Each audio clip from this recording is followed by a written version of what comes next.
Thank you for joining us for another power-packed message from Dr. Myles Munroe, provided by Munroe Global Incorporated and MunroeGlobal.com. We transform followers into leaders and leaders into agents of change. We hope that this message is a blessing to you as you advance your life and discover your purpose. Now, let's go into the message. You begin as a person, an innocent baby. And the moment you were born, your culture and your family and your environment and your educational system begins to form your belief system. And that could be detrimental. Because if your culture and your environment does not teach you the truth, then you will believe a lie, even about yourself. And your belief system becomes your personal philosophy, out of which you influence other people. And that's why the foundation of your public leadership is determined by your private belief system.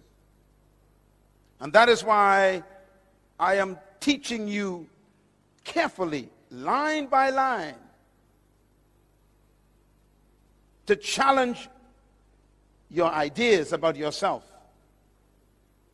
Because you came out of a history, just like I did, where we were formerly oppressed by colonial imperialism, which taught us some ideas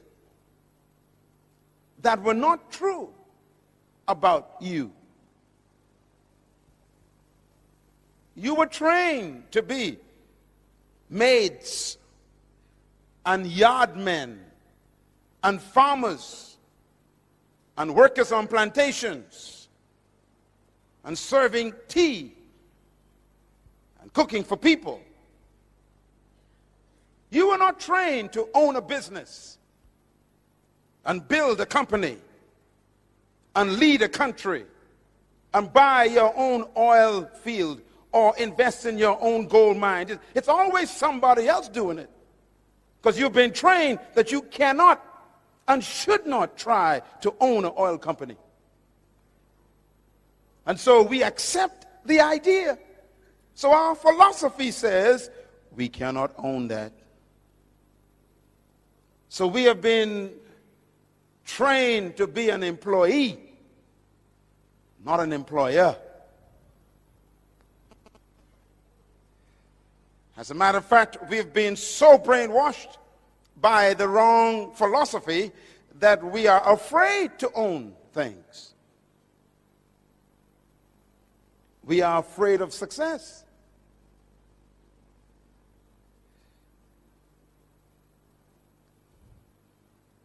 Even the religion we were taught reinforced our lack of self-belief. You know what you were taught for the last 100 years in religion. Your doctrine came from another country. Your belief system was imported by people who owned your forefathers. And they taught us songs to sing, didn't they? Songs like, I got a shoe, you got a shoe. All of God's people got a shoe. When I get to heaven, I'll put on my shoe. I'll walk all over God's heaven. Interesting song. So the enslaved, oppressed person sang that song. And they sang it to the master, the oppressor. They said to the master, I got a shoe and you got a shoe. Both of us are God's people. We got shoes. You wear yours now, I'll wear mine in heaven. That's a dumb song. But we sang that in churches and believed it. And even had the spirit on it. I got a shoe. That's a dumb song. What you're telling the master is, you You prosper now, I'll stay poor now, I'll be rich later.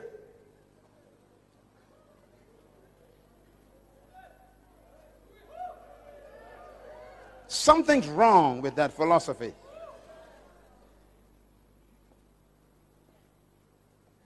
And so they make us afraid of prosperity. They say things like, you don't want to prosper, you might forget God. So stay poor and you'll stay humble before the Lord. Philosophy.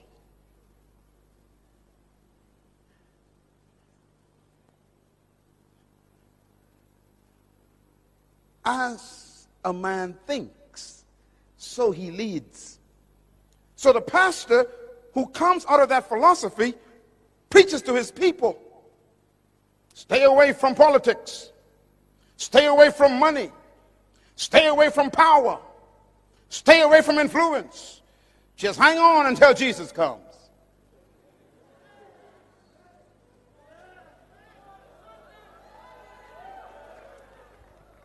And that is what we preach. We actually preach to our people that they should not be leaders. And they should not own. And they should not have influence. And that's why the Creator sent me to talk to my cousin.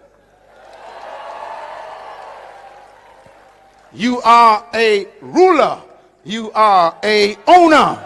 You are an employer. You can run any business.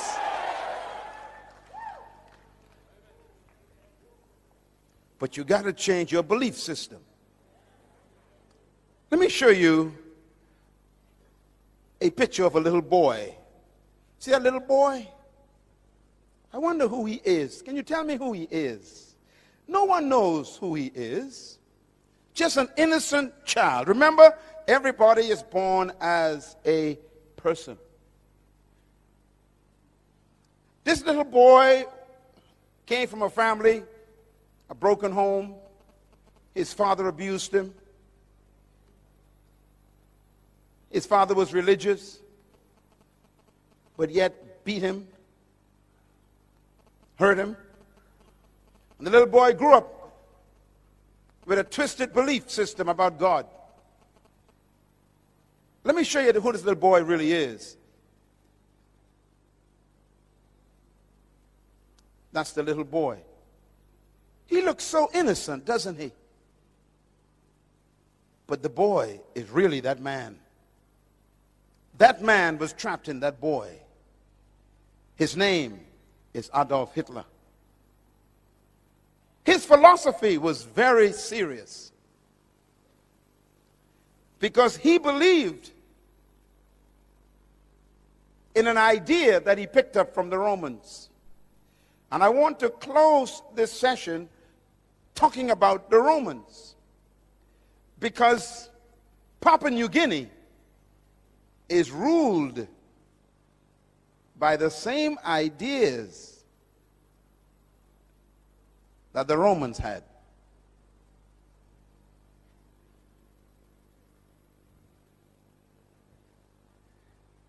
Hitler believed that he was born and chosen by God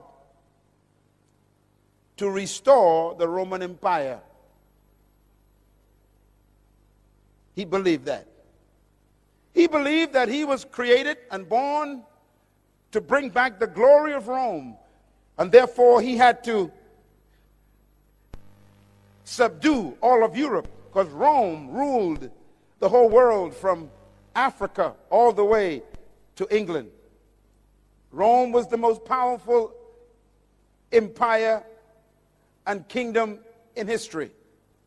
Rome was the first kingdom to colonize the whole world. No kingdom has ever arisen to be greater than Rome. Rome was the most successful colonization process in history. Rome ruled the whole known world of Europe. And Hitler believed that he was born to restore the glory of Rome. He called it Mein Kampf.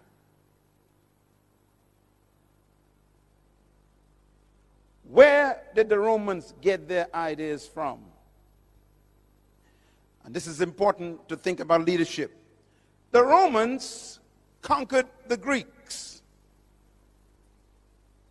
The Greeks were the ones who invented the philosophy of leadership that control our world today.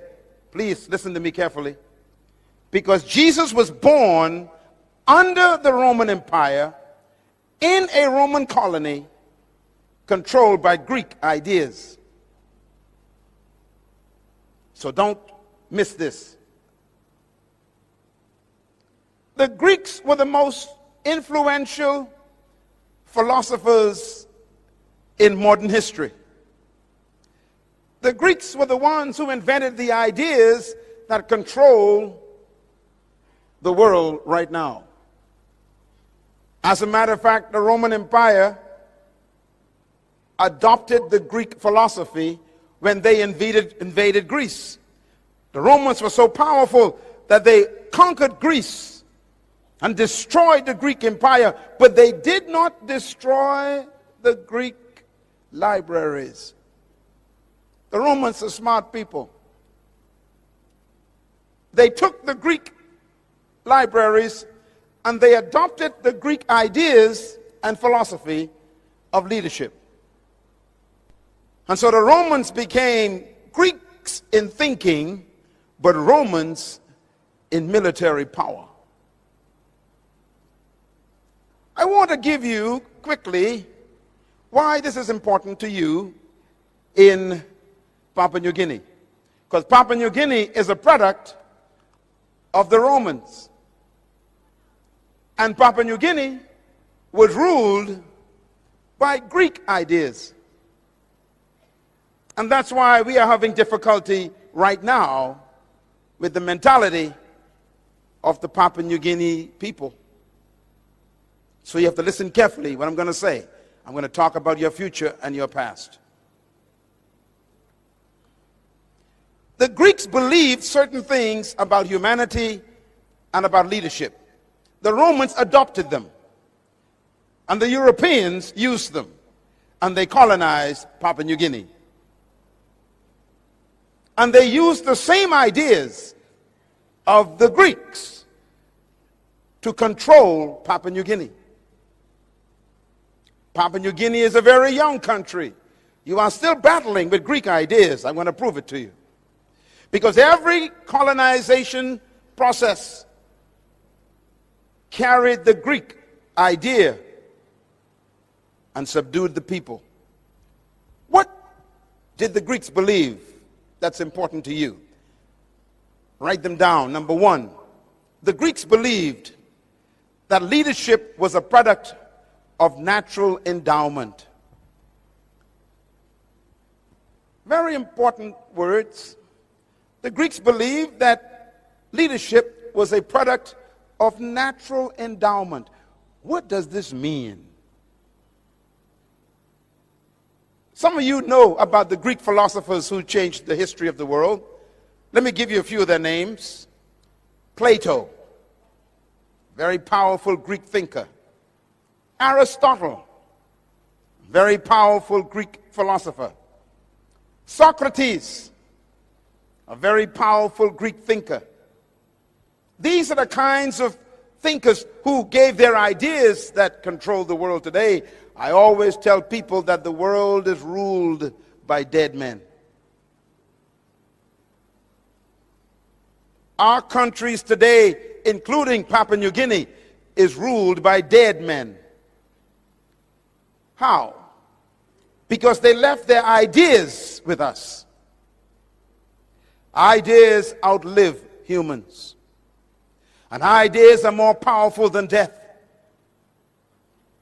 And the Greek philosophers like Plato and Aristotle and Socrates, they invented an idea. Look at my lips, please. I'm going to quote one of their ideas. This is a Greek idea. Demokrata.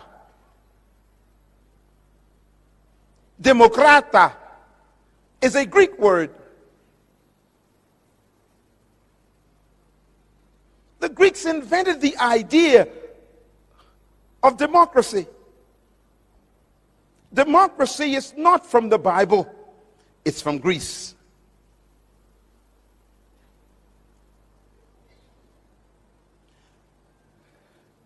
The Greeks developed the idea of what they call politis. Politis is a Greek word. It means chief citizen. Politis. It's where we get our word politician from. It's a Greek idea. What's a politician? A politician, the Greek says, is a person that the people give their authority to and make them chief citizens over them. It's a Greek idea. It's when people give their power to one person and tell that person to lead them and to rule them. It's called the power of the people given to a chief citizen, called a politis. Listen carefully, please. Jesus Christ was born under that policy. The Romans adopted the idea that leadership was a product of natural endowment. What do they mean by that? The Greeks believe that some people were born naturally endowed with certain distinguishing factors that made them superior to others.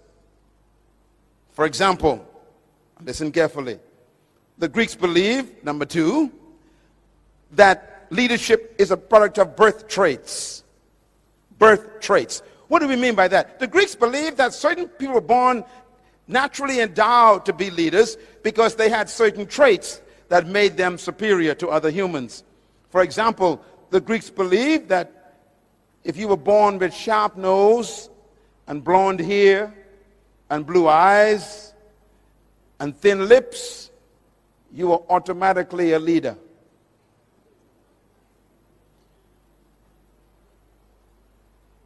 You can read this on the internet if you want to. It's all there. The Greeks believed that if you were born with fair skin, that means if your skin was light, fair, and you had sharp nose and blue eyes, and your hair was yellow or blonde, you were naturally a leader. You were chosen by the gods to be a leader. Now you know if that's true, there's no hope for me. I got a big nose. My eyes are brown. My skin is dark. And my hair ain't blonde. So the Greek says if you were born without sharp nose and light skin and blue eyes and blonde hair, then you were automatically a slave. The Greeks believed that. The Romans adopted it. And so there's no hope for you being a leader. You got the wrong skin, the wrong nose, the wrong eyes, and the wrong hair. Follow me? The Greeks also believed that leadership was a product of providence. Very important word, providence. Providence is referring to the gods. The Greeks believed in many different gods. And the Greeks believed that if the gods chose you to be a leader, then you were automatically superior to everyone else. If the gods did not choose you to be a leader, then you were automatically a slave and a follower for the rest of your life. In other words, the gods choose leaders. Well, think about it. So if you were born with dark skin and brown eyes and a big nose and thick lips, then the gods chose you to be a slave. That's what they taught. That's what they believed. That was their philosophy. The Romans adopted that philosophy. Let me give you one more the Greeks believed. The Greeks also believed that leadership is a product of charismatic personality. The word charismatic is a Greek word. It's the word charisma.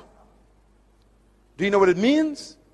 It means gifts of the gods. Charisma, gifts of the gods. Charisma means the gifts that the God gave a person, which means they were very confident and they were very extroverted and they had a light personality and they were talkative and they were communicative and they had extroverted attitudes. They were exuberant. The Greeks say that was the gifts of the gods. So if you were quiet and timid and not extroverted, then the Greek says you are a slave. And this is why when the Romans conquered the Greeks and adopted this idea, they told the slaves, you must be seen but not heard. And I only supposed to see you when I need you, and you never speak.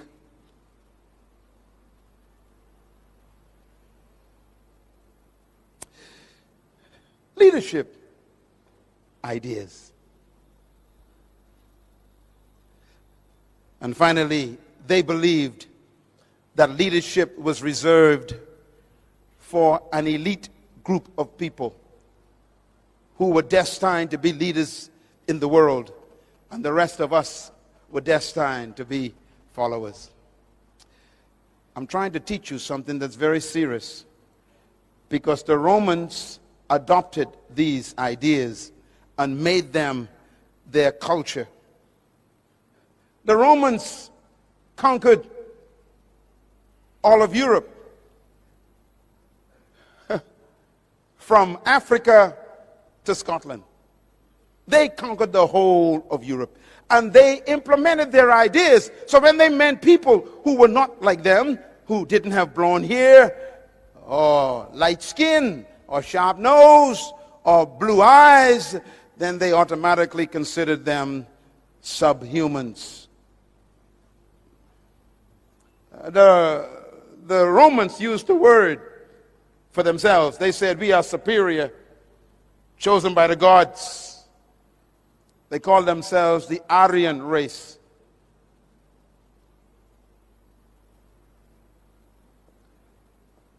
Now I'm going to give you the most important information today. Here it is. The Roman Empire ruled the entire known world, from Africa to Great Britain. The most powerful kingdom on earth under Caesar. They believed that they were chosen by the gods to rule the world. They believed they were handpicked by the gods with certain traits to dominate the world. They believed that they were superior to all other races. And that was in the Roman mentality.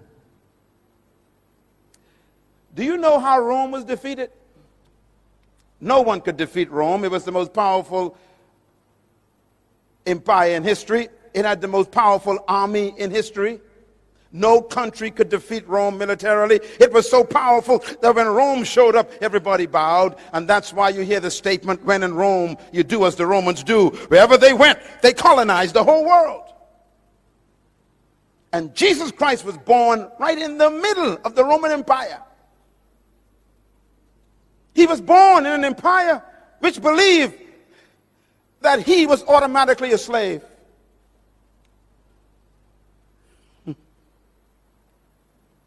And that's why they treated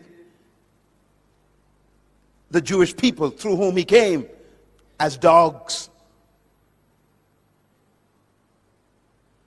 Jesus Christ was born in a colony just like me. He was born subjugated by a powerful colonial power called Rome, just like you. He was taught that he was born to be a second-class citizen. He was taught that he was born to be subjected. He was taught that if some soldier in the Roman Empire asked you to take your cloak off and give it to them, you had to give them your clothes if they were cold. He was taught that when a Roman walked in, you stand up and bow. He was taught if the Roman gave you his shield to carry for a mile, you got to take it. He was taught if a Roman soldier got tired carrying his spear, he could say, here, take it for me, and you have to take it. He was taught that he was not a leader, he was a slave.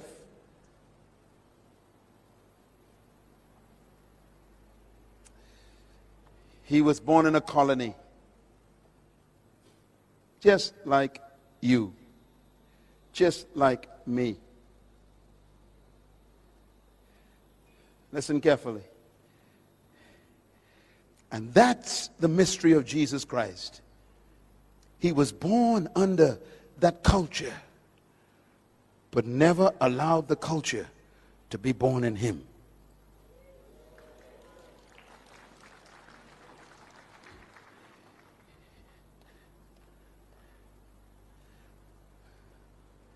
Let me explain Papua New Guinea. When the Roman Empire was defeated, it was not defeated by an army. It was defeated by what destroys most countries. The Roman Empire was destroyed by immorality. As a matter of fact, history teaches that the Roman Empire was destroyed by the loins of their leaders. Your loins are right here. Their sexual life destroyed them. They died from the inside. They decayed from immorality. 14 Caesars, 12 were homosexuals. They slept with boys, not women. They fell in love with their lust to the point where they became so immoral that they began to have men marrying men. It's as old as 2,000 years ago. They were destroyed by their lusts of the flesh. When a country begins to embrace immorality, their demise is on the way. When a country begins to sanction immoral acts that God condemned, don't worry about their country, they are dying. No matter how powerful your guns and military weapons are, if your morality becomes a cancer, your weapons become useless. And Rome died in the bedroom. And so the Roman Empire fell apart. It broke up through strife. Look at me, please. This is important. When the Roman Empire fell apart, it broke up into small little kingdoms. It used to be one kingdom, but now it became many kingdoms. Let me name some of the kingdoms that the Roman Empire became. There was a kingdom called Franco. We call it France today. That was a Roman kingdom. The second kingdom was Spanian. We call it Spain today. It's a Roman kingdom. Another kingdom was called Portugal. We call it Portugal today. It was a Roman kingdom. Another kingdom that came from the Roman Empire was Anglo-Britannia. Anglo-Britannia. Great Britain is a Roman kingdom.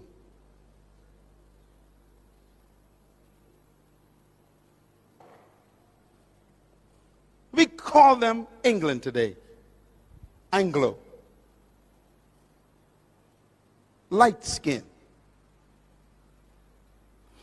Interesting, all of these kingdoms have the Roman philosophy. And they decided to expand their kingdoms. And so the French and the Spanish and the Portuguese and the British send their ships out They are Roman in their minds, Greek in their thinking, and they come to take over territories.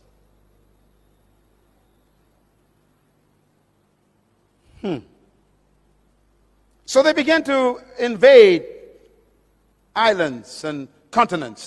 They came to the Caribbean. They came to Africa. They came to Central America. They went out to South America. And then they came to the Pacific. And they brought with them their philosophy. What's their philosophy? Greek. What does the Greek teach? They are superior, you are inferior. Your nose is big. Your skin is dark. Your hair is not blonde, and your eyes ain't blue, and your lips are thick. The gods gave you to me to be my slave. So why educate a slave? Why give a slave nice clothes? Why give a slave a property? Why give a slave authority? Why give a slave money? Why give a slave a future? Philosophy.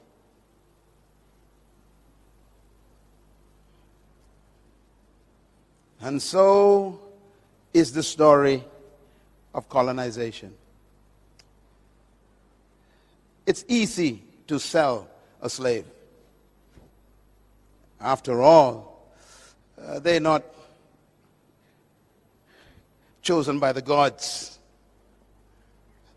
Now let me say something very quickly before I wrap this up. Every philosophy comes from an ideology. Ideology means ideas. Every ideology needs a theology to justify it. So every time there's a philosophy and an ideology, there must be a theology to give it credibility. And this is why religion was used to even justify the ideology of superiority. Do you know what they taught us when I was a child? They said to me, "You fell out of the sky." We had no idea where we came from. We were taken away from our homeland. And we had no history. And we'd ask the white teacher, "Where did we come from?" And they would say, "You fell out of the sky. You have no heritage. You are one of the fallen angels." Theology. They say, look, the Bible says that the beasts of the field shall carry water for you. You are the beast that God talked about. You will carry water for me. And they would teach this in Sunday school. Philosophy.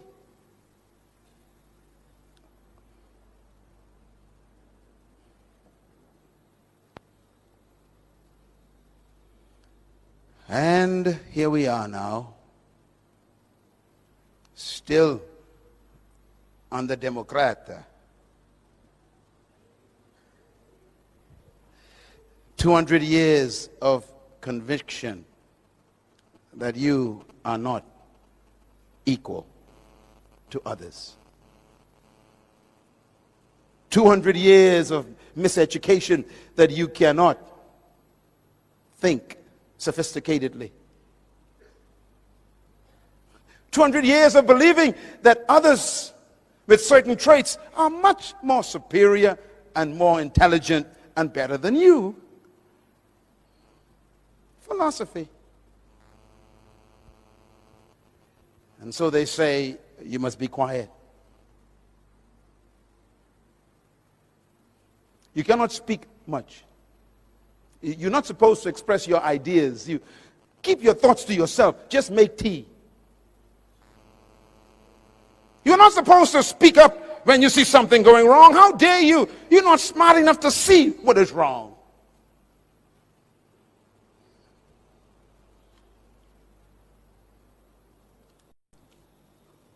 leadership problems. Here's the biggest one. Since you were chosen by the gods to be followers, why waste my time on you, training you to be leaders?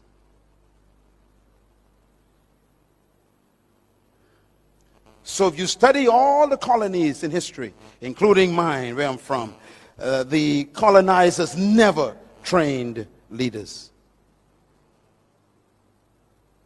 And what's amazing is when they finally abandon and leave you, they expect you to fail. And that's why they leave. They always say, well, of course, there are more of you than us, so we're going to get out of here in case you kill us. But we know you can't lead anyhow, so your country will fail. So they expect you to fail. Well, I don't understand that, because if you didn't train me, how can I succeed? And when you do fail, then they blame you and say, see, I told you, you ain't intelligent enough to succeed. They forget that my failure is proof of their failure.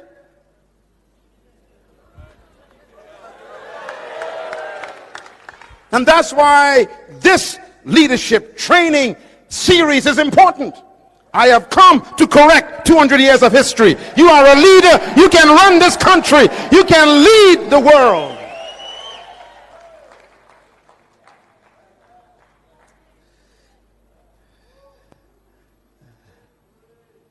Take a deep breath. Tell your neighbor, I was born to lead. Clap.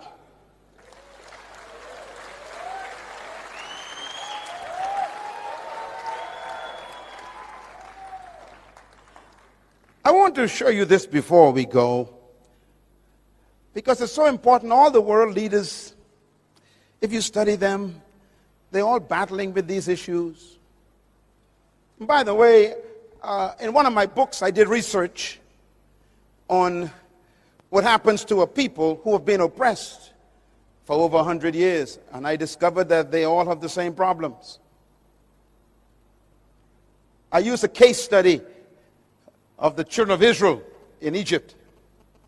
They were oppressed for 430 years. And when they finally came out of Egypt, they couldn't get Egypt out of them. And as soon as they got independence, or should I say deliverance from Egypt, under Moses was their leader, and even Moses had psychological problems. Remember, he was born in Egypt.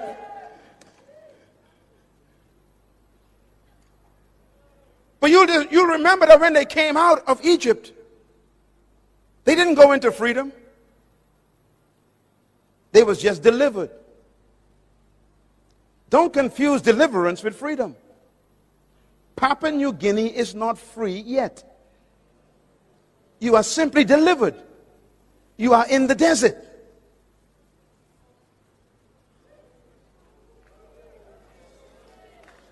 And why does God take you to the desert? Because He doesn't want you to go into the promised land with Egypt in your mind. So He keeps you in the desert to try and change your mentality to think like a free person. Don't ever confuse independence with freedom. Independence is an opportunity to become free. It is not freedom.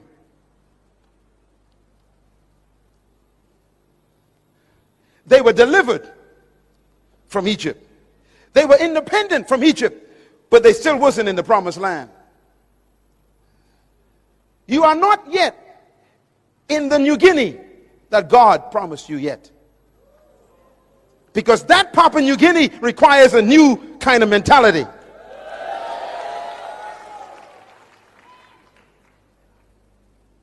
One day, my wife and I went to Egypt to visit. And we were in Israel for 10 days. And we caught our flight from Israel to Egypt. I will never forget my experience. We took off from Tel Aviv. And before I could fix my seatbelt, the announcement came over the PA system. Please prepare for landing. I became confused. We just took off and we were landing. Now I thought that Egypt was far away from Israel.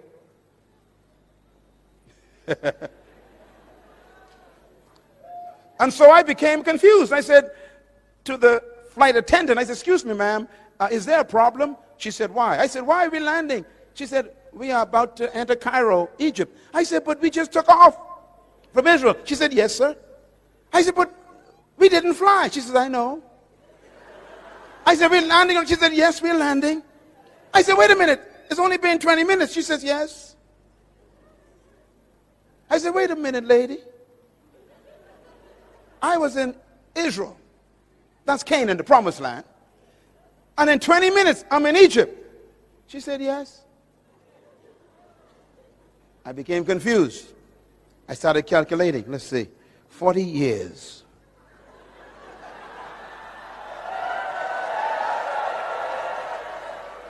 Why would it take 40 years to make a 20-minute journey? Interesting question. When we arrived in Egypt, we went to the hotel, put our bags down. Our guide came later that day to take us to see the pyramids and go to El-Aqsa and all the places of Egypt to see all the pharaohs, you know, the history and everything. And we went to the pyramids and everything, and it's beautiful. And we felt like we entered the Old Testament, because that's where the Old Testament, really, most of it took place. And I said to my guide, when we were driving, I said, sir, how far away are we from Israel? He said, depends on how you get there. I said, okay, if I drove in a car, how long would it take? He said, it'll take about 7 hours. I said, what if I walk from Egypt to Israel? He said, it'll take 40 days. I said, what about the aircraft? He said, 20 minutes. I began to calculate. I said, wait a minute. If I drove in a car on a bus, it's 7 hours. If I walked, it's 40 days. If I flew, it's 20 minutes. I went back to my hotel room, confused. I picked up my Bible because I had to go and find out what happened. And the Bible says, and they left Egypt, headed toward the promised land. But God did not take them directly there. I'm quoting the Bible. Because they were afraid in their minds. So he led them the long way around to get Egypt out of their minds. Now here's my mystery. This is Egypt. This is the promised land. And it's only 40 days walk. Why would it take 40 years? And I was confused. That means he kept them going around in circles for 40 years. Do you know why? Because they kept telling Moses, we want to go back. At least we knew where onions came from. We knew where garlic. There were pots of food in Egypt. Let's go back to the British way. It's too hard to run your own country. It's too difficult to take responsibility for your own future. Take us back to a place where other people ran our lives. We didn't have to think. Take us back where they provided peanut butter and cheese.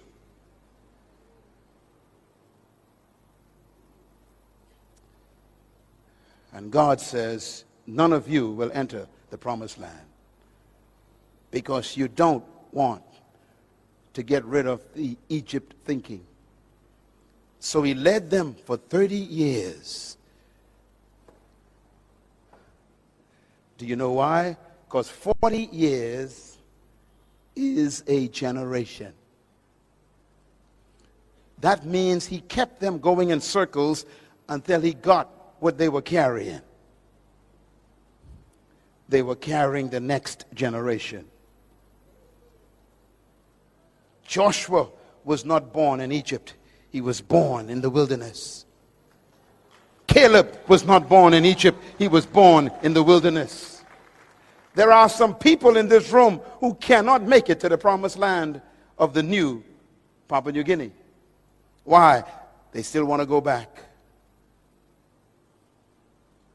I'm not talking to you. I'm talking to the one right behind you.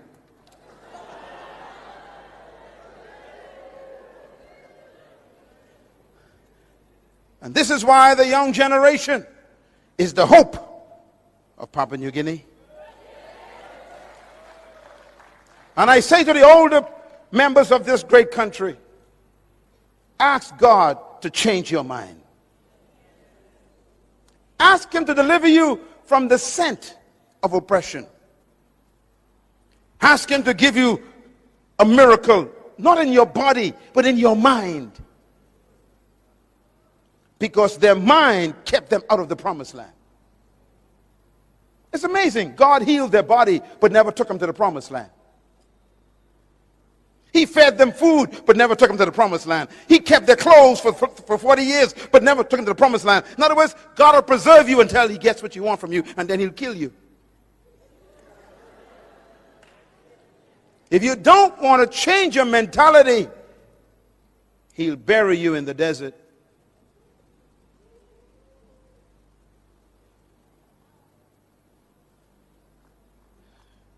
Moses never made it. Not even Moses made it. How close are you to the true Papua New Guinea? Can you see it? You know, 2 hours ago, I was sitting with your Prime Minister. We spent almost an hour together today. And I asked him a question 3 times. Same question. I said, Mr. Prime Minister, what is your vision for Papua New Guinea? What do you see as the new Papua New Guinea?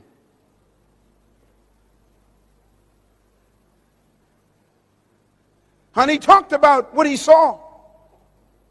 He saw a country where everybody was educated, free education. He saw a country where people had good health and welfare. They were taken care of.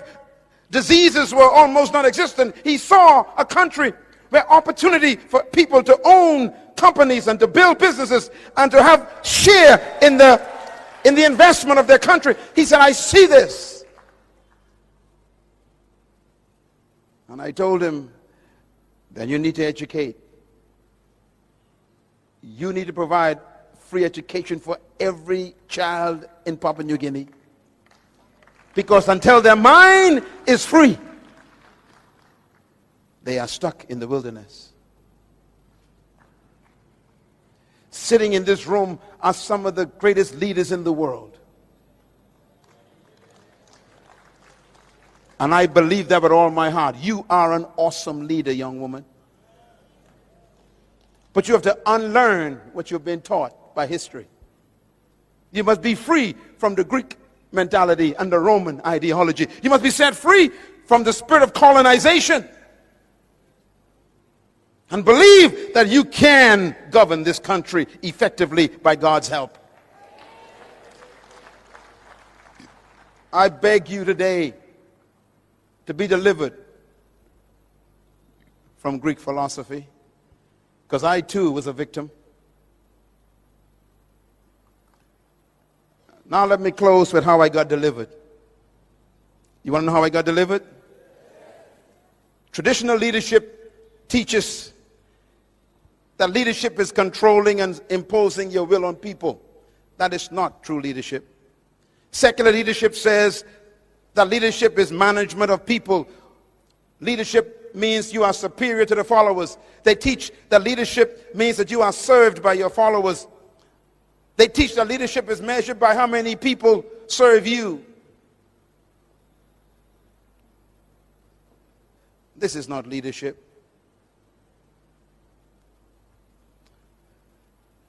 Please go back and invest in those books, because until you get mentally free, you'll never make it to the new Papua New Guinea. The promised land is a beautiful one. I'm afraid for this country. This country has so much wealth in it now that we need true leaders to govern it. And that's why you're here today.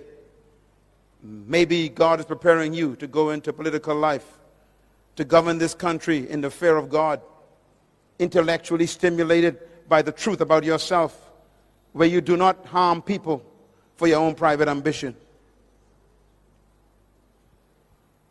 Here's my philosophy of leadership. It's opposite to the Romans. Number one, I believe that trapped in every follower is a hidden leader. Number two, I believe that every human being was created to lead and designed to dominate. Number three, I believe leadership potential resides in every human being. Number four, I believe that you were born to lead, but you must become, through a process, a leader. And number five, I believe that true leadership is not doing things, but manifesting yourself. I believe with all my heart that the purpose for true leadership is not to maintain followers, but to produce other leaders. I believe these things as my philosophy. And that is why I travel around the world to come here to wake up the sleeping leader on the inside of you. My philosophy helps me set people free, not oppress people. My philosophy helps me believe in your equality, not your inferiority. Where did I get my philosophy from? I got it from the one who created all humanity. And here's the bottom line. Genesis chapter 1, verse 26. It says, and God said, let us make man, how? In our own image and in our likeness. Why? To let them have dominion over the fish and the birds and the animals and the trees and over all the earth and all that creeps upon the ground. Why did God create you? To have dominion. He didn't say let some of them have dominion. He said let all of them be dominators. Tell your neighbor, I'm a dominator by creation. Say it loud, I was born to dominate. Shout it loud, I was born to dominate. Tell your neighbor, I'm a dominator by birth. Tell your neighbor, I was designed to dominate. Come on, say it loud. I was born to dominate. God said, let them have dominion over the earth. So the purpose for your creation is dominion. And therefore, dominion is the most important word to you. Verse 27 says, so God created man in his own image. Watch this. Male and female created he them, and God blessed them and said unto them, have dominion. That means male and female are equal before God, and they are both dominators. Clap your hands anyhow.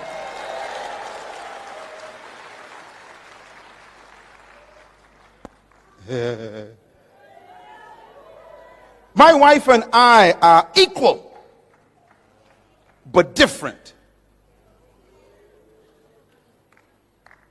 She's a leader and I am a leader, but we are different, but we are equal.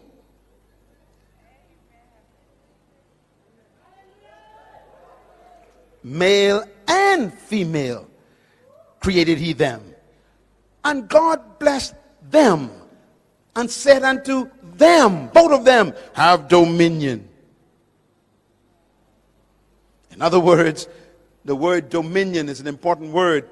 It tells you why you were created. I did some research for you. Write it down. The word dominion is the Hebrew word radah.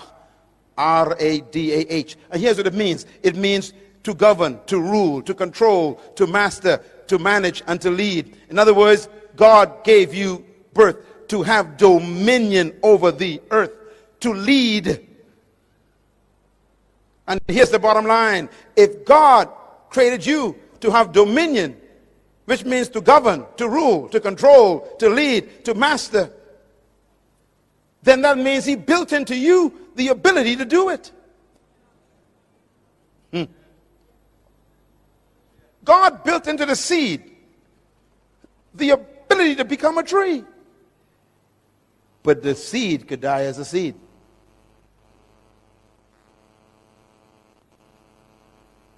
Because it's in the wrong environment.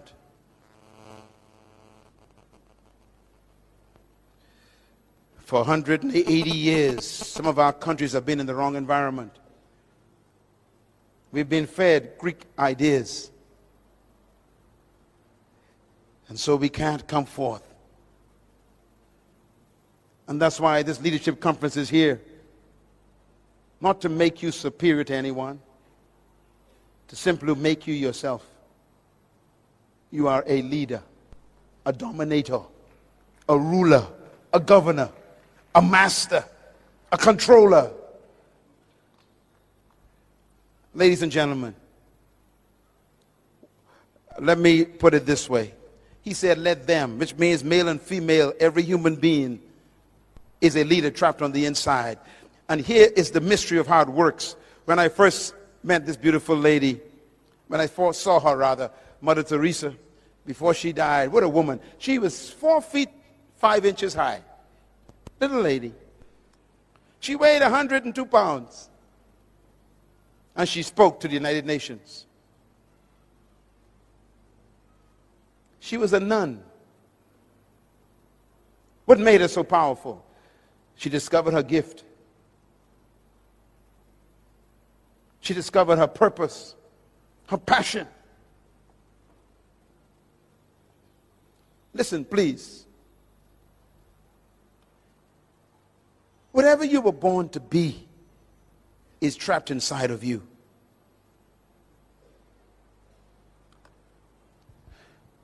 If you notice what God did, God didn't just give you dominion. He specified what you should dominate. He said, have dominion over fish, birds, cattle, plants, and things that crawl on the ground. That means the only things you're supposed to dominate are fish. Check your neighbor, see if they have any fins. Come on, look around. Any fins? Any scales? Birds. Check your neighbor. Any feathers? Any beaks? Look around. Plants. Check your neighbor. Any leaves? Any roots coming out of their shoes? Things that crawl. Check your neighbor. Do they crawl on the ground on all fours? No. Then the only creature on earth that you are not commanded to dominate is another human.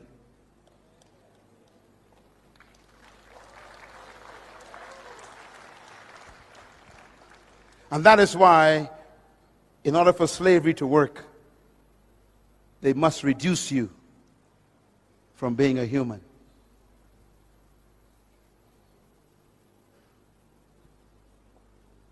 And so they call you subhumans.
highly developed monkeys,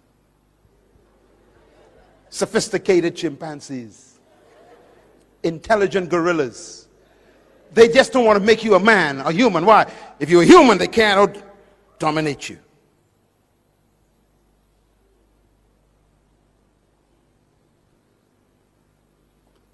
So any attempt to control, master, rule, or dominate another human is completely ungodly.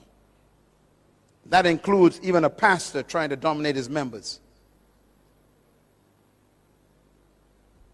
You are not supposed to control your members. They are not your property.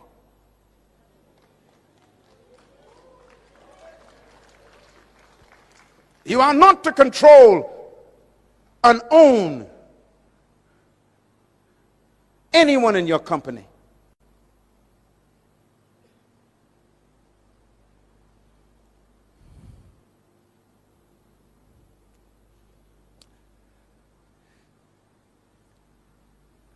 And so Jesus was living in a colony ruled by people who oppressed and dominated humans. His disciples, which means students, he was trying to change their thinking, just like we're doing today. And one day they were sitting down just like this, and he heard them talking to each other. And they were arguing, which one of us is the greatest? They must have been from Papua New Guinea. Always want to know who's in charge. Fighting over positions.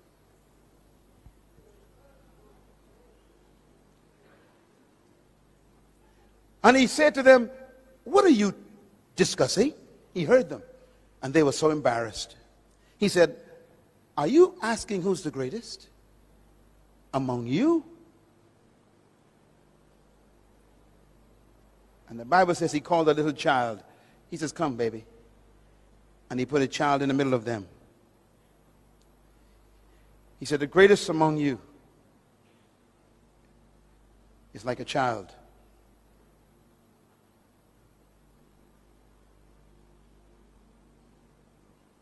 A child never desires power.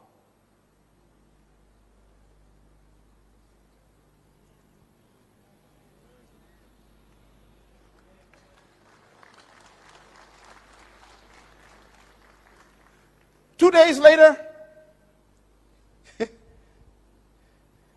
he was sitting, having a meal, and two of his disciples came to him again, and they said, Mom, go and ask him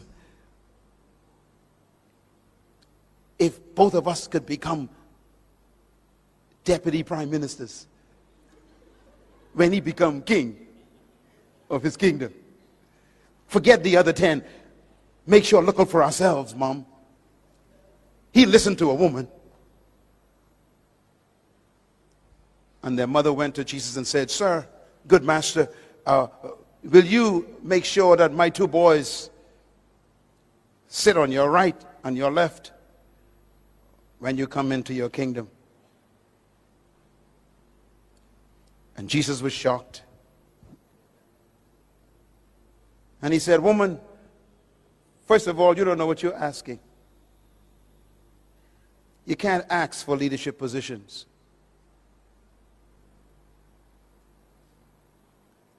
He said, secondly, you shouldn't try to be like other people because you couldn't drink the cup they drink. The word cup means price. You couldn't pay the price for their position. Never be jealous of someone because you don't know what it cost them to get where they are. Can you drink the cup they drink?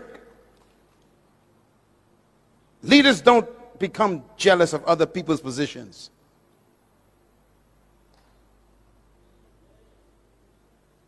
And then he said these words: to sit on my right and my left is not mine to give. These places belong to those for whom they have been determined by my Father. That means you can't even pray to Jesus for a position. Ladies and gentlemen, listen to me.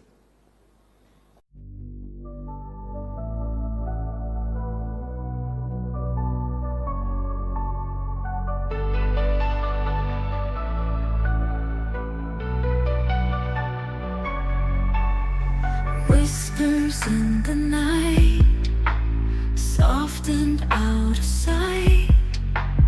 Moonlight paints the ground, shadows all around. Stars, they start to glow, secrets we don't know.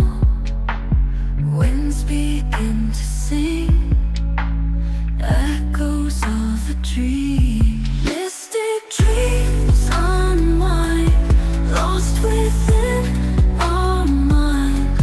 All we feel is a light in the endless night. Mr. It's okay. Listen. Don't look at me. This is very important. And then he said these words. You know that the Romans and the Greeks, I'm quoting Matthew chapter 20.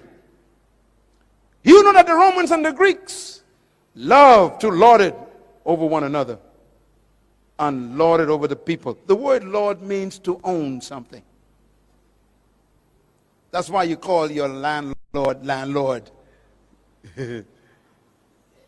It means owner. He says the rulers of this world love to own people like they are property. And there are some pastors who got that same spirit. These are my members. They ain't your members.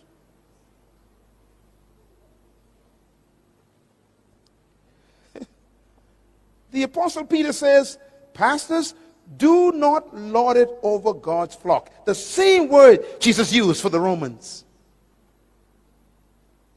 You don't control people. True leaders don't own people. They set people free to become great. He said, do not lord it over people like the Romans do. And then he says these words, it shall not be like that among you. Because in my kingdom, if you want to be a great leader, you must become the servant of everybody.